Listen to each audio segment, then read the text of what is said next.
Right. It's Friday, favorite day of the week because it's the weekend, but also because I get to talk to my friends, Mike, Aiden, and any other poor soul that we can loop into these conversations each week.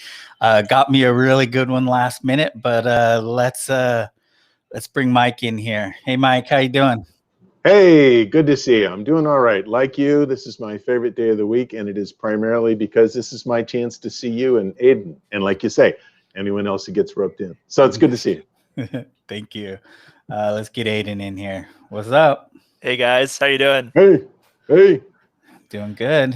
It's been a nice week. I'm actually drinking my first cup of coffee since 2015, so I'm gonna try to be calm and slow during this. But interesting. What's brought it back into your life? Well, yeah. I was a coffee addict for years, but the wife made a pot. We have our first guest coming. The mother-in-law is coming this week, so she bought coffee, and she made some coffee this morning. She's like, "You want a cup?" So I don't like it. It's nasty. And I'm like, sure. So I'm drinking a cup, but I probably won't go back to being a full addict again. But maybe. I drink a lot of coffee.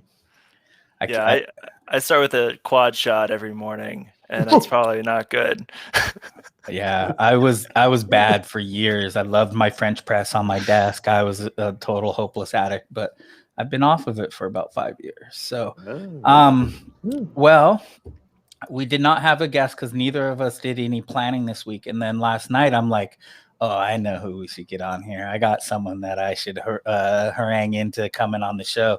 So the person that I talked into it and was so gracious and to accept last minute is David Berlin from Programmable Web. And so this is someone I've known for a while. He's a storyteller from way back, even before Programmable Web.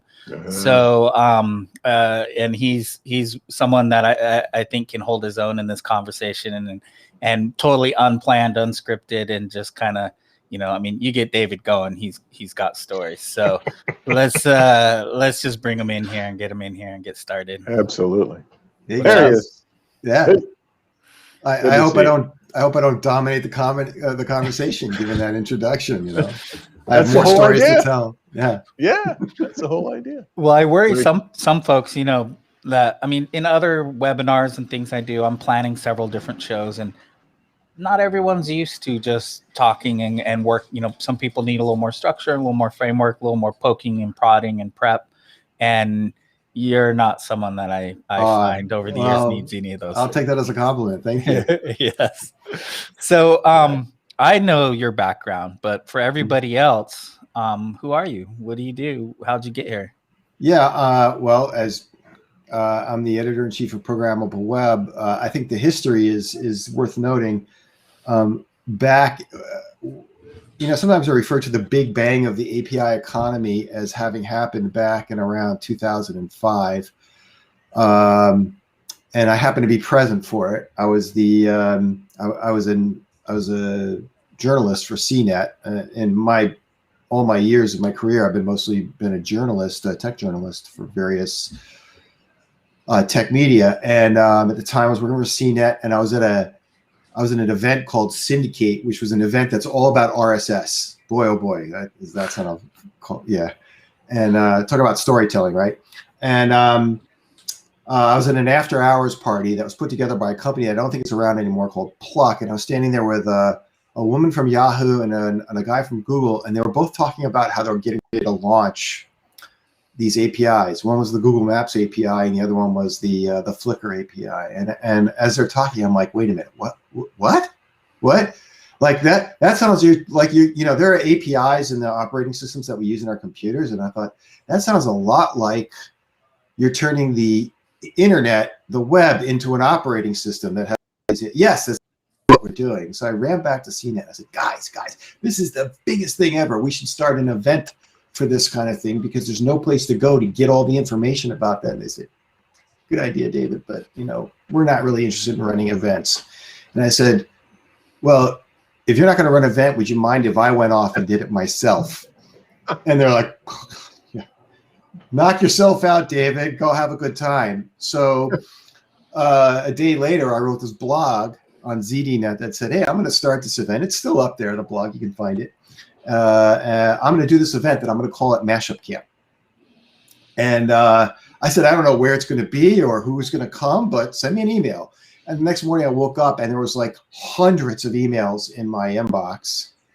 And a lot of them were from companies like Google, Yahoo, all these companies saying, you just tell us where it's going to be. We'll show up and tell us what we should bring, like lunch on Tuesday, dinner on this other day. I was like, wow, you're kidding me.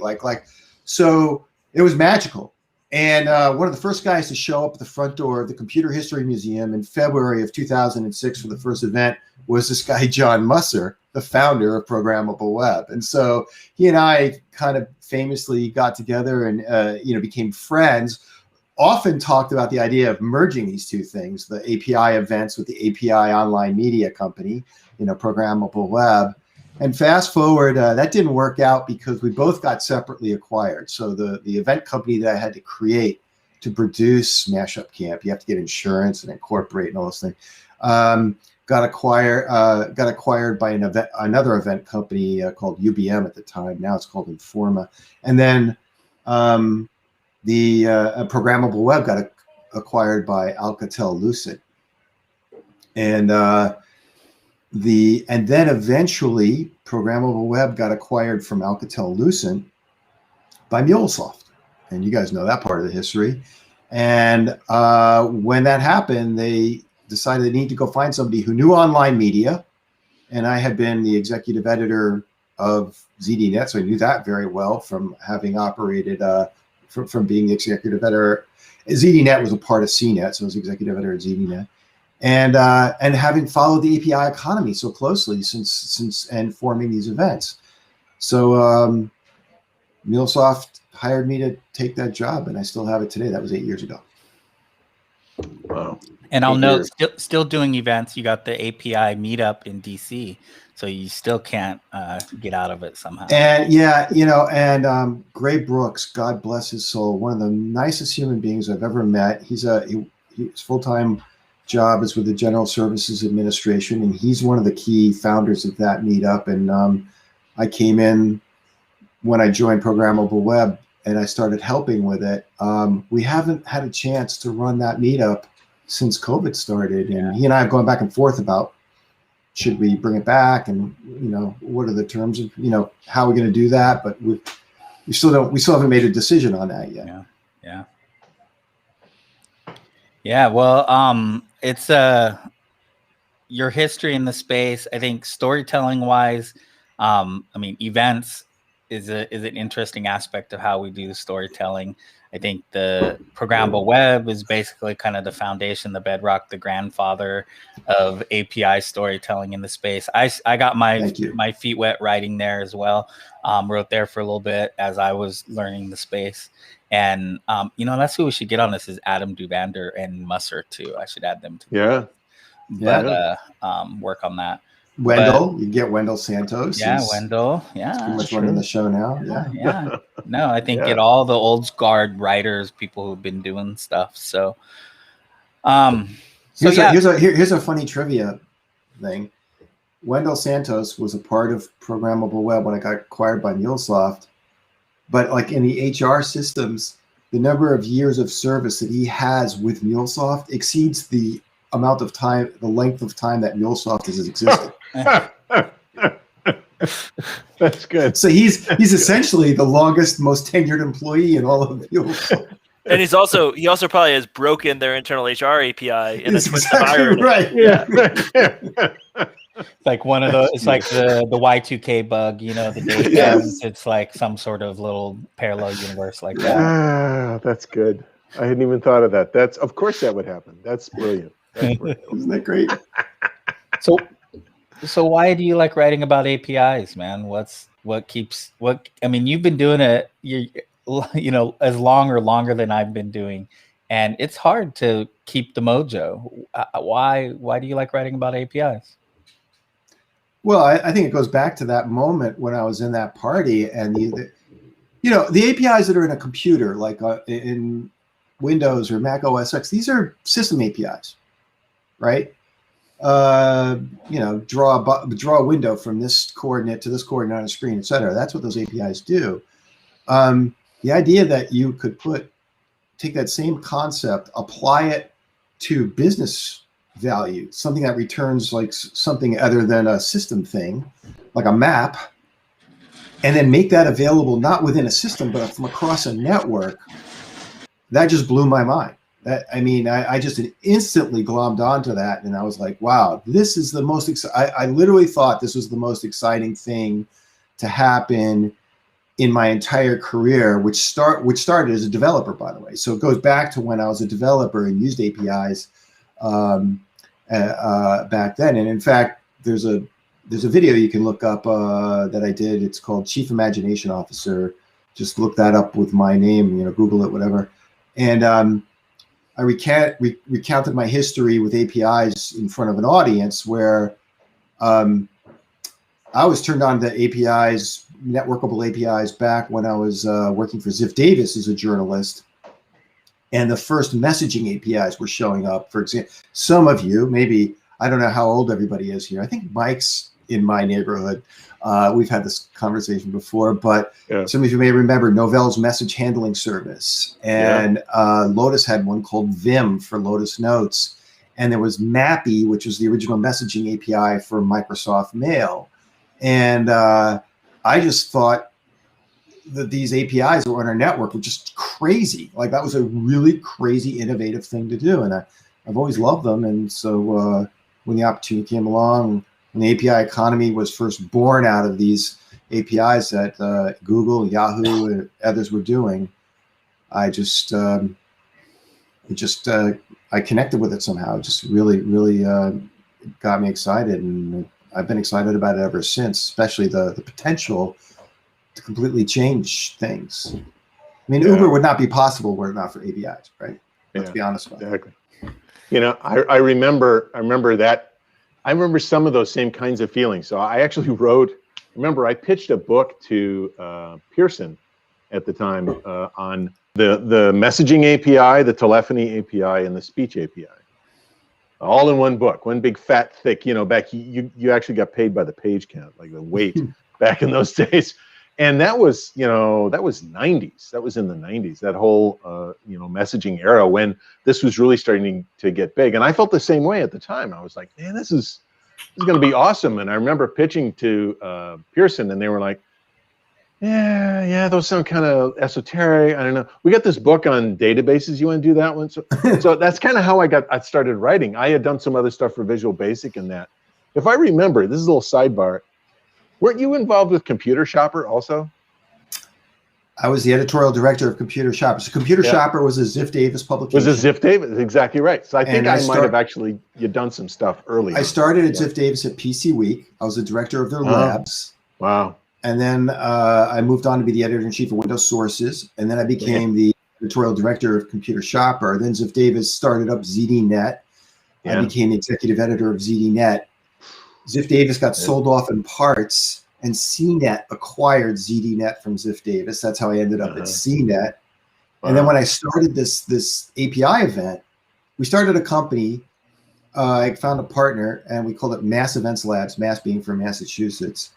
And we started it to produce this event, Mashup Camp, in 2006. And in January of 2008, a competing media company, CNET, came along, UBM.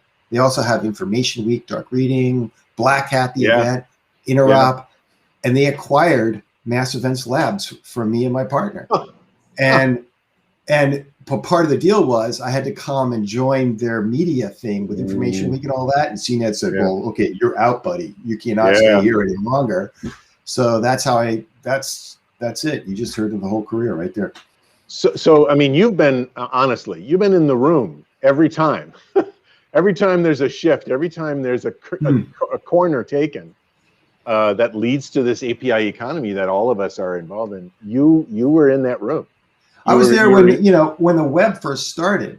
Yeah. A guy who worked in the labs at PC Week Labs, his name was Eamon Sullivan, great guy. He said, hey, David, come here. I want to show you something.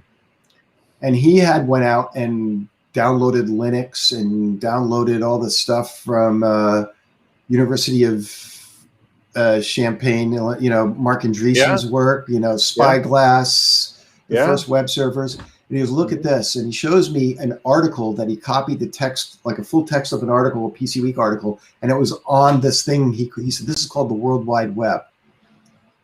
And the first thing I thought was, oh my God, the lawyers are going to go crazy because now our copyrighted text is available and now I'm going to lose my job. And then he said to me this thing. He said to me, one day, it was totally visionary. I never take credit for this shit. One day, everybody's going to have one of these. And I said, what do you mean? He says, a website. He goes, you're going to have one. I'm going to have one. And I looked at him. I said, you're on total drugs, my friend. Like, nobody's going to want one of these. So is this like in the 90s, late 90s, early aughts? That was 93. Yeah, when the 93. web first, when these downloadable things to run your own website first came up. Yeah. And then Andreessen's in college at Champaign-Urbana, Illinois. Yeah. He runs into Tim Berners-Lee's stuff, and then he decides, oh, we can make this a whole lot better. One of the things that Tim Berners-Lee was so annoyed about was that Andreessen added images. Andreessen went ahead and just added an image tag. It's like, oh, this is going to be so much better. And Tim was like, nah, that's not what it's for. All of this stuff is going on just really sort of like randomly in the 90s, right? Well, and so interesting. A lot of people don't know this piece of history, but Eamon Sullivan did this, and then another guy at PC Week, his name is Jeffrey Frenson. They started the PC Week's website, a full website with stuff. It was the first news site on the web. A lot of people don't know that. It was actually the first news site on the web. But then another one came along, like GN or something like that, and then a whole bunch of others. And so this whole arc of like going online, I don't know if you remember CompuServe, that was the predecessor to this big shift from proprietary online services like Prodigy and AOL, and suddenly the web shows up. As much as I hate to say it, I've been a follower, and I just get excited when something comes my way, and then I try to just catch up. I've not been an innovator per se. When I was a computer shopper, though, part of our job was to figure out how to crack the code on e-commerce, because nobody had done e-commerce before. And the whole idea, people use Computer Shopper to buy things. So the idea I remember it was like newsprint, right? It was just a really thick stapled newsprint guide. It was like a phone book that was like this thick, and it was giant. It was tabloid size, and the idea, you go in there to buy computer parts, and then you make your own computer. And in fact, as the story goes, somebody else can tell the story, probably can tell the story better than I can from Ziff Davis, but the founder of Gateway, anybody remember Gateway Computer? Sure. They came along, used his mother's credit card to buy an ad in Computer Shopper to start the company, basically. And the rest was history. Cool. Michael Dell was around, buying ads in Computer Shopper. This is before the web, so the way, today they track you. Like you go to an ad, and they basically can track you, right? But back then in print, they couldn't track you. Now they tracked you by the 800 number. Yeah. If you called an 800 number, every ad in every magazine, computer ad from Dell and Gateway, had a different 800 number on it. That's how they tracked you. That was like the version of the early cookie in the telephony world. Cool. It's cool. I'm really fascinated by hearing all this history, and I'm curious, like, how many people in the room agreed that this was the future, and how many other people in the room were just like, what is this? Like when there were all these hundreds of people at these different media companies, how many people saw it the way that these two guys saw it? I think a lot of people were terrified. Yeah. Because essentially it was like the printing press. It was another revolution like that. You were putting a communication tool in the hands of people that didn't have didn't have the capacity to communicate en masse that way. So now somebody who's clever could launch a website that looked just as good as PC Week did, or as anything else did. Like there was no barrier. There's no barrier to entry. The cost was, continued to get driven out. And back in those days, there were only 3 tech media companies.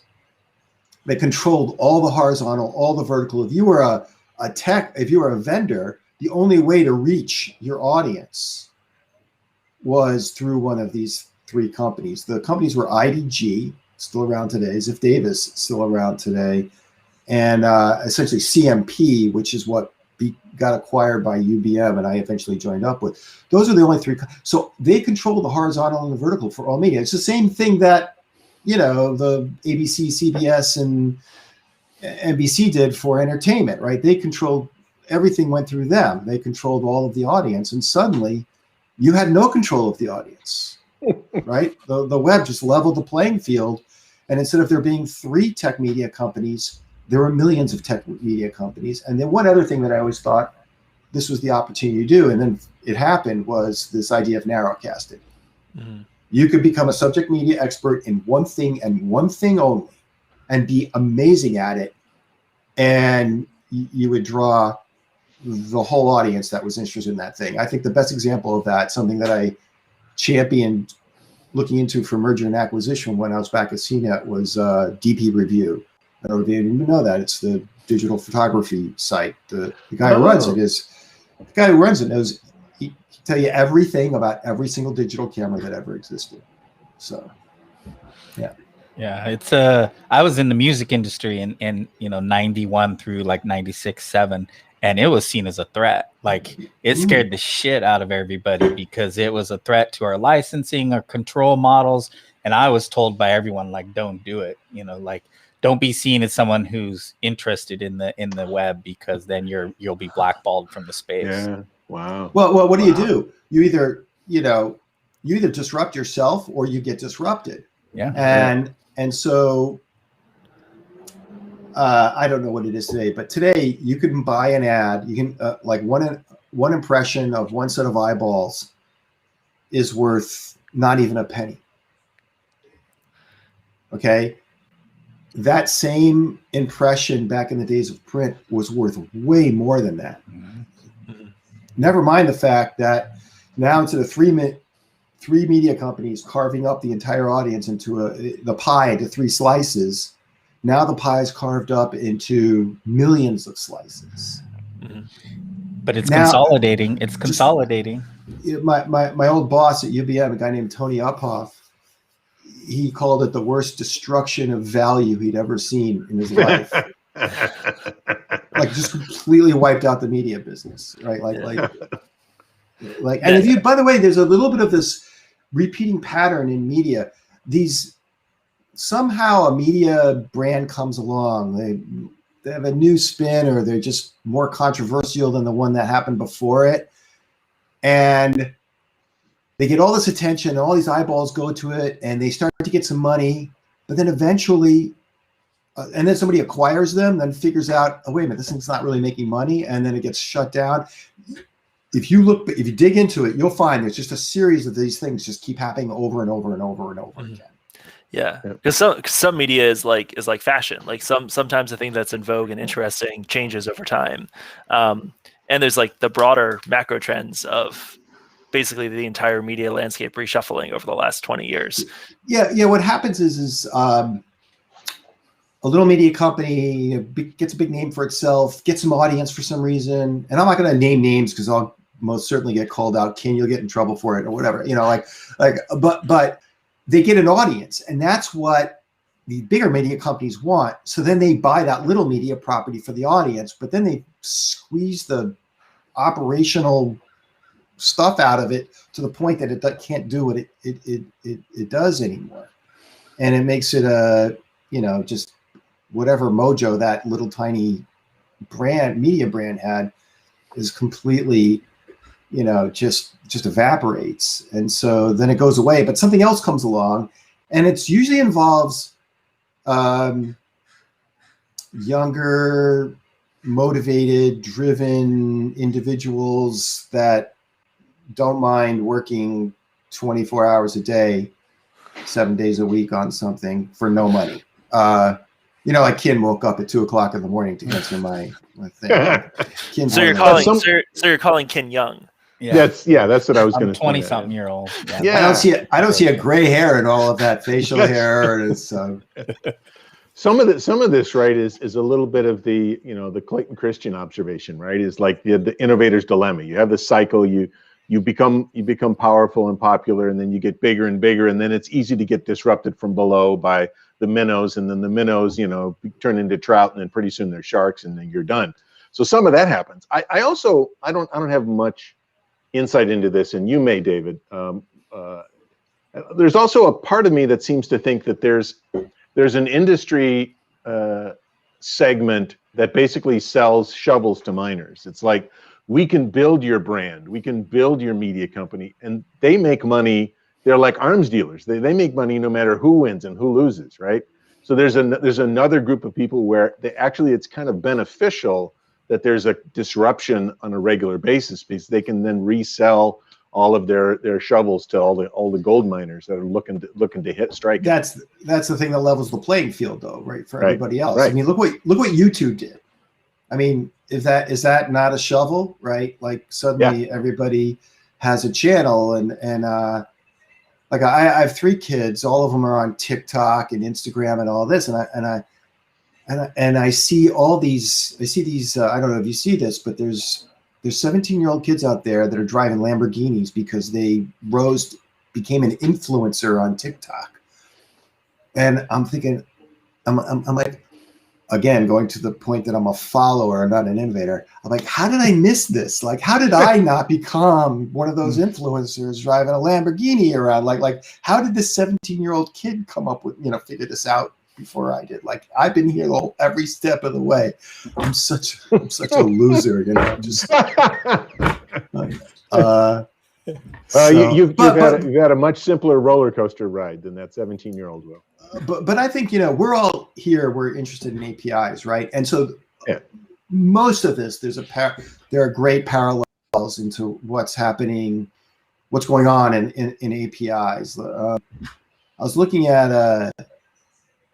a press release I got today from Rapid API, and I thought, and they talked about a company called Merge. Have you guys heard of this? So no. I dug into it, but we all knew this was coming, right? Which was, do you remember Cloud Elements? Yeah. Which recently got acquired, right? So Cloud Elements, there's a bunch of storage APIs. There's like, Box and Dropbox and G Drive and all that. And Cloud Elements said that's a mess. There's no standard for how you access online storage. So let's create a standard API that sits in, that essentially is a standard that lives across all of the proprietary APIs from these different companies. And Merge is just another one of those, right? Or I mean, it looks like another one of those. I really had a hard time. Like, I went to their website, looked at documentation. I think they're doing the same thing that Cloud Elements did, which is essentially, making it a lot easier for people. Just they're commoditizing these verticals of APIs with a standard API that cuts across all of them.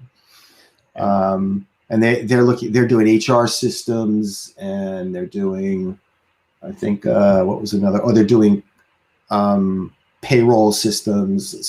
So they pick some different verticals from Cloud Elements picks, but that's kind of like one of those shovel things, right? Again, it has a commoditizing effect. It makes it easier on the developers. You just have one SDK, and it gets you access to everything underneath. I'd actually be really curious for you. Like, so you see all these things coming across your desk because at Programmable Web, you're gonna get the press release. You're gonna get the early look. You see all the announcements. Stuff. Right. So one of the things that plays around in my head is that we spent a lot of time figuring out how to design and build our own APIs, use our APIs, create our APIs for our business model and things like that.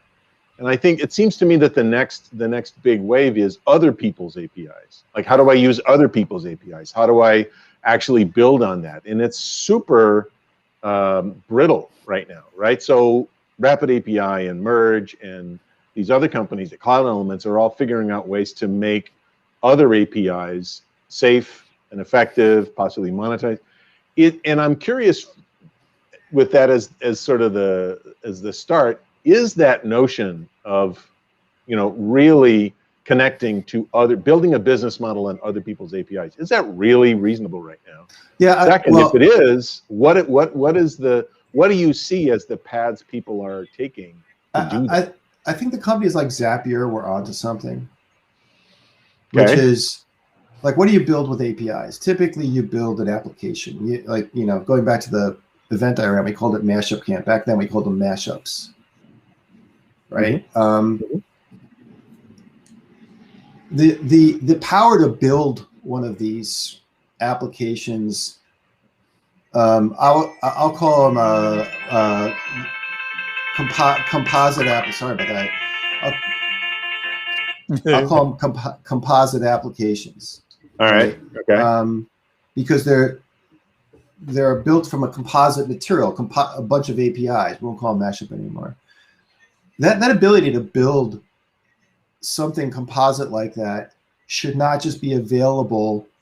Speaking of shovels, just like video tools with YouTube, should not be available just to the professionals. Like, don't do this at home. No. You should be able to do this at home, right? Like, just like YouTube allows you to launch a television network from home, you should be able to launch a composite application from home.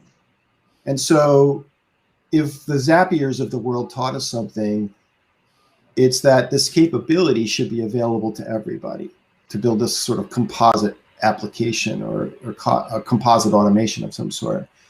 And so I think, to your point, Mike, the APIs are still, they're missing some of the things that mortals need, in the same way that the old video tools were missing things that mortals need, and YouTube overcame that to publish the final product.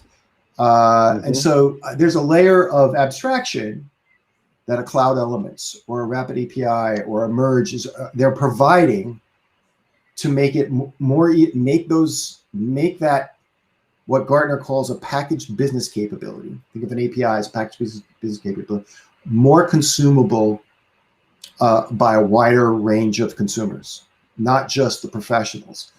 Now, call them what you want, call them connectors, but they're not APIs. They are things that take care of a bunch of the complexities that developers take care of themselves in code. And so that's like kind of like what Zapier did, right? And there's other companies like, there was another company called NetVibes that was like Zapier that did the same sort of thing. So now you're starting to see this show up across the API economy. There's not just the things that people ordinary consumers, moms and dads and kids can build that are more consumer oriented, but you're seeing it show up at the enterprise level. You know what? A great example. I think one of the things that I always thought was amazing about what Postman did was the idea that you just click on a collection button and bam, you had it. Right? So I'll plug. It's coming in beta here, I think, in a couple of weeks. FlowRunner. So it's Yahoo Pipes, but with collections. Oh God, Yahoo Pipes. Wow.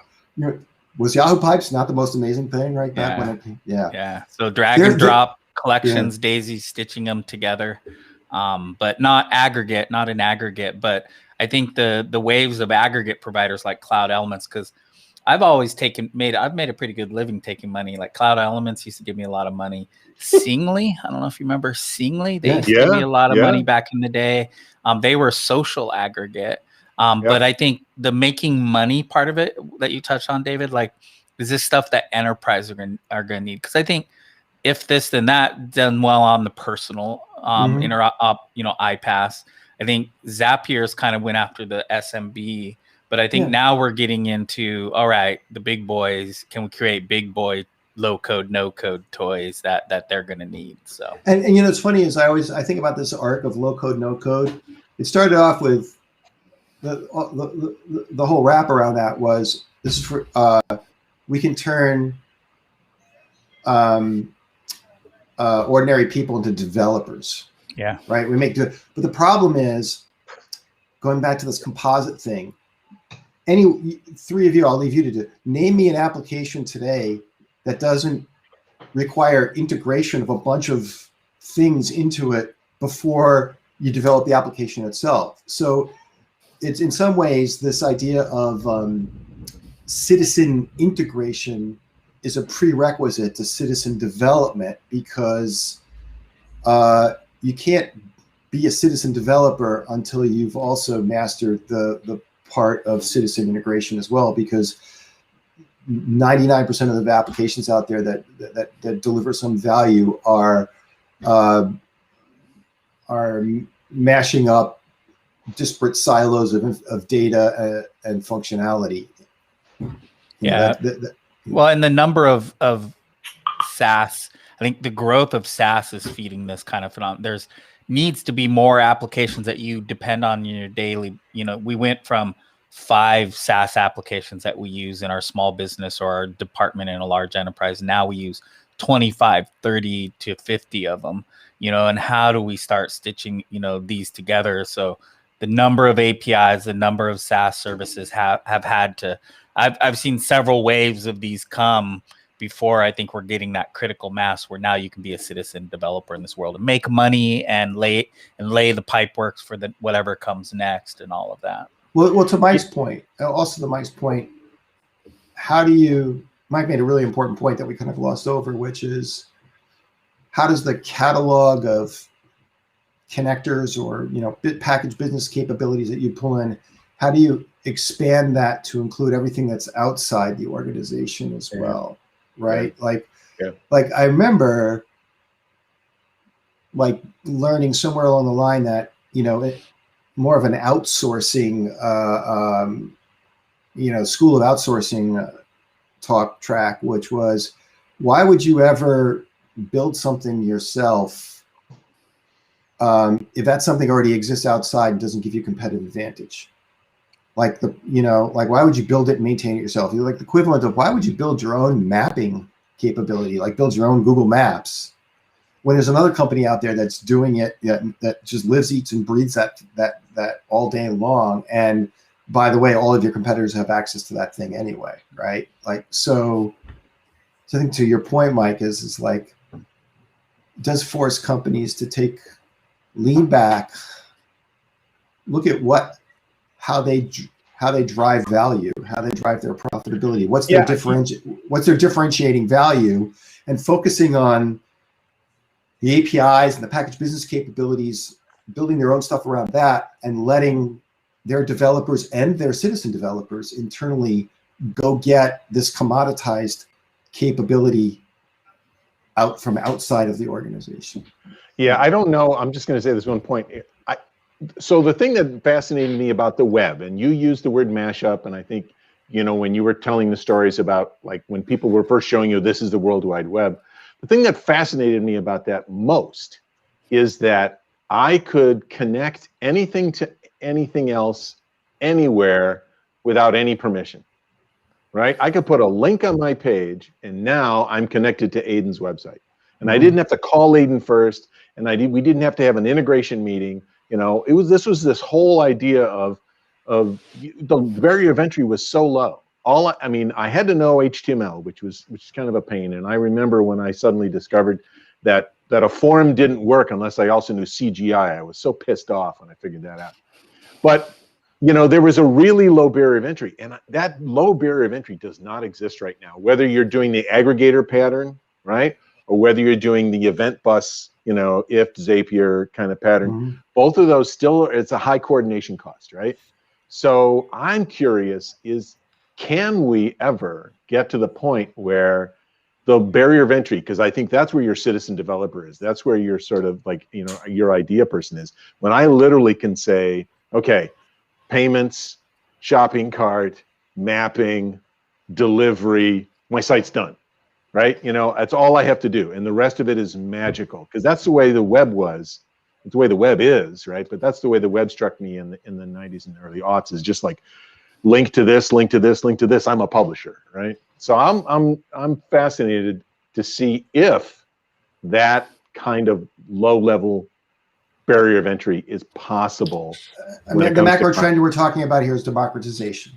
No matter what it is, you're democratizing access to those, it's the shovel metaphor you used earlier. Yeah. I think there's a lot of people, there are a lot of companies, Postman included, MuleSoft included, that are working on those shovels.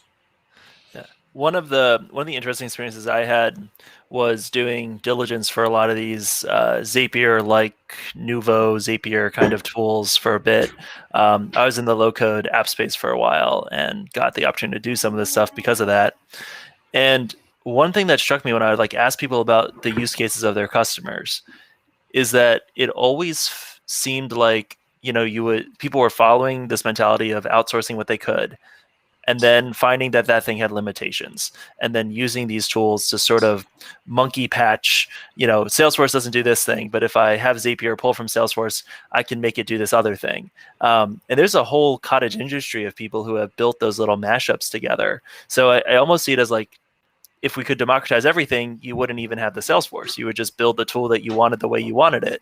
But this interesting sort of spot we're in right now is where we have sort of the base tool, and then we're using all these integrations to make it work the way we want to work, because nothing off the shelf is ever perfect. So I think that's an interesting kind of transition phase we're in right now. I would say that the answer to that is that idea of a package-based business capability. The SaaS providers, it's in their best interest, and they're doing this, will make more APIs available that provide more access to a specific functionality that you want to break out and combine with some other functionalities to kind of come up with your special mashup, right? It's the fidelity of the API, or the resources that are available, the number of APIs that the companies make available. We have this talk a little bit about when it comes to robotic process automation. RPA is a really good example of where you look at some of the companies that are in that space, like UiPath and others, and what they do is they make it possible to scrape a screen and then put the data into another screen, very robotic sort of thing. But how long is it going to be before the screens that they're scraping, the providers of those things, realize that they better provide an API, and it's just everybody's going to have APIs, and then people are just sort of going to take a la carte things out of those APIs and put them together to get to what you're talking about, Aiden. Yeah, it feels like game modding almost, like game modding in public with very high stakes. Yeah, I was actually thinking the very same thing. I was thinking of Unity Engine and all these other things, and what that leads me to think is that what people are going to do is they're going to build kits, right? Like hi-fi kits, like the cars from the 50s. You mod your own car, you mod your own hi-fi, you mod your own computer. I build my Altos, but I took fins on it. And it sounds like that's kind of where we're headed, to the point where, you have to be kind of an expert at, high fidelity equipment, but I don't have to be a rocket scientist, and I don't need a big company behind me. I can still do this in my garage. I can do this in my basement. There's that we can still do that. Have you, I almost sent a note around internally yesterday. I don't know why I didn't, but again, we're talking about democratization of innovation. Having I think what you're referring to, Aiden, is there's a limit to what you can do with all these things, and you just wish you could take it all the way, right? And at the point that we can take it all the way, you've really truly democratized innovation. I was trying to come up with, I'm always looking for metaphors on how to democratize innovation inside of a company so that ordinary, non-developers can do the same thing that developers are doing and completely innovate something, a business process or something like that. This article I saw yesterday showed up in my feed from Yahoo News. And I don't know if you know this, there's this whole meme out there called secret menu items or something like that. Do you guys know about this? No. And what it is it's employees of fast food chains showing how they make something, behind the kitchen and stuff. It's not on the menu of that fast food chain. Oh, really? Okay. And the smartest fast food chains, and then the video of this goes viral on TikTok or something like that. And the smartest fast food chains like Taco Bell and Chick-fil-A are in fact, where they might originally have said, no, don't do that. You're fired for doing something like that. Now they're embracing this idea. Yeah. That's like In-N-Out Burger has animal style, so you can get your burger animal style. And it's not on the menu, but they grill the onions. So the employees are coming up with these innovations. Yeah. Now, what is the difference between that and what we're talking about? You've got some ingredients behind, in the kitchen. You're taking these ingredients and you're mashing them up into something that didn't exist before. You're innovating a new offering to the public. Yeah. You're using tools like TikTok to market that. It goes viral and creates a new business channel. It's all agile and lean, right? It's all agile and lean. A new way for that franchise to connect with its customers. Yeah. Well, guess what? That's what we're talking about here, right? That's pretty good. Yeah. I mean, we're all special. Like, we all have our own unique needs for all these tools. And this idea that even bring it down to an email client, the idea that there's one email client that's going to work for all of us and work the way that we want it to, or even there's 5 email clients and we all have to pick which one we want to be a part of. There's always things that are missing in all these SaaS tools. And I think when you can actually get to full remixability, software, my dream for software, hopefully, I don't know if I'll ever see it, but is when everyone has their own stack. And that's not a developer thing. It's everyone in the world has their own little set of applications that fit together for their use case. And that should be possible. And then we don't have all of these weird things where when you think about what a SaaS company has to do, they have to sort of meet the common set of use cases. And to be able to go broad, they're necessarily leaving things out or making certain things harder to accommodate everyone. So right now I see the space as we're just polyfilling all the SaaS tools we have because we're not quite ready for everyone remixes their own thing yet. Wasn't it Alan Kay who said that one of the philosophical elements of the Unix idea was that there would be no more applications? There's grep and awk and zed and edlin and whatever. You just go ahead and just glue it together however you want. There are no more applications. There's just the stack and you. Is that sort of kind of the same thing you're thinking? I would certainly hope so. I think this is if you play it out, this is one of those industry trends where, in my opinion, there's transition phases, but it's not a linear step. Right now we're in that transition phase where we're modding the game and we're remixing the album, but we're not making our own music, all of us, every day. But I think we'll get there at some point. And there's companies that a buddy of mine runs a multi-million-dollar will customize your Salesforce company. And the fact that those exist tell us something. And he is one of many, many thousands of companies that do that kind of work every year. Cool. He's the problem. Salesforce asked me to review their open API, which is dynamically generated now. And they're doing the RAML and the open API. And it's a pain in the ass because of people like that. There's so many possibilities in the Salesforce universe. Anyways, as we get close to the hour, we got 8 minutes left. I'm gonna kind of derail the conversation to bring us to a somewhat of a close here shortly, and ask David a different type of question. So set the stage. So David and I just got done working at a nuclear power plant with the European Commission, working on API interoperability between European states. We're walking along a lake in a small village, and this old World War II fascist comes up to us and asks David and I, "Are you two a couple?" You remember that, David? This is a true story. This is an absolutely true story. This is not fiction. This is actually This is not fiction. We were walking along. This was in Ispra, Italy, near the heavily fortified research headquarters for the European Commission, and it was almost like he was this disarming kind of old man that we just got into a conversation with. And in fact, I think his daughter or his wife was interpreting for us because he didn't actually speak English, and you wouldn't know it until they start to tell you. I mean, he fought he fought on the fascist side for the Italians and was clearly still Proud of it. proud of that, had his convictions about that, and yes, wanted to know if Ken and I were romantically linked.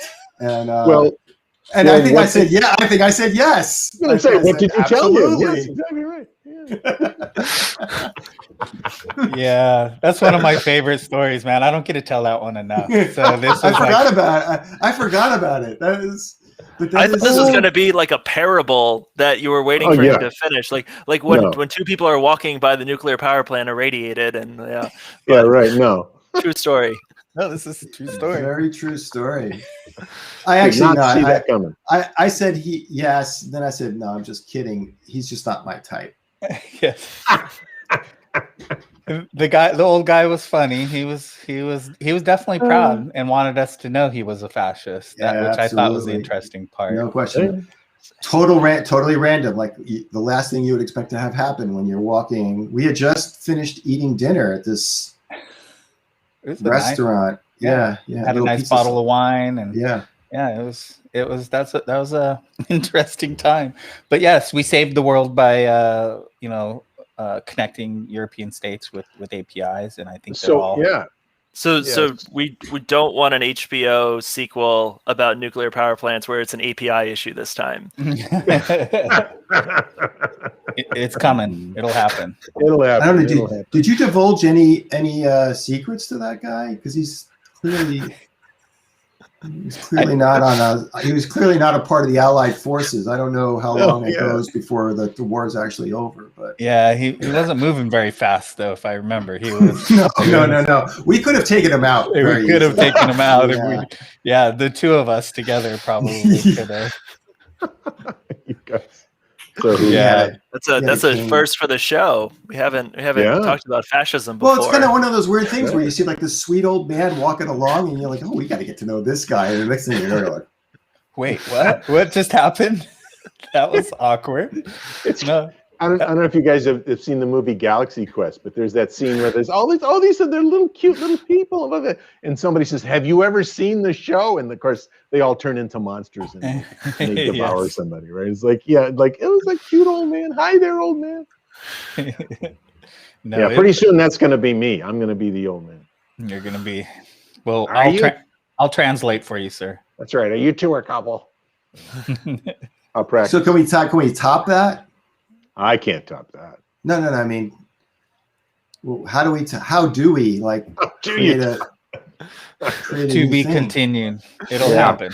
It'll happen. Yeah. It's like an episode of reality TV or something. I successfully derailed a very interesting, forward-moving API business conversation with just what we really need to decide is, do we want that man to be able to make any application he wants? That's right.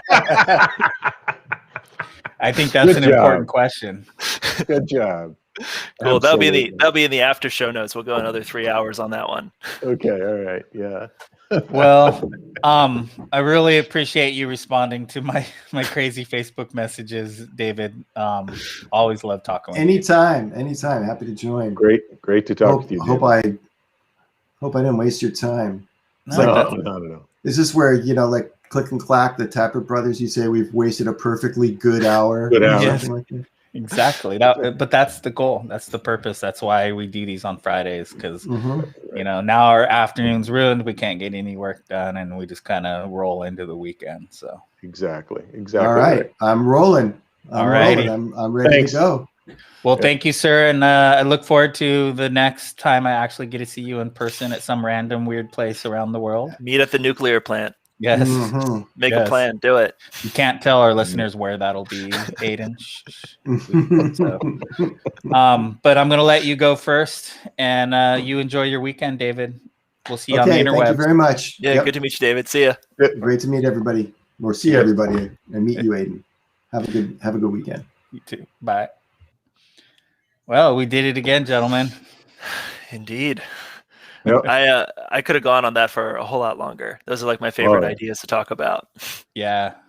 At some point we're gonna have to think about who we invite back, because I know Lorinda we owe an episode to, because I blew that one so bad. Yep. But there's a few of these that I think we need to have part 2 and continue. So let's ponder on that one. So with that said, I'm gonna let you go first, Mike. See you, Mike. See you, gentlemen. Great to talk with you. Yes. You too. Until next time. Till next time. Alrighty, my friend. Then there were 2. You have a great weekend, Ken. I got some books I'm going to recommend to you on Slack. Cool. Hit me up on Slack. All right, cool. See ya. Alrighty. We'll see you later, boss. Have a good one. Thanks. Alrighty. We did it again. Another great API storytelling hour. Pulled it off. Did get a guest for next week, so we'll see how that plays out. We'll talk to you all then.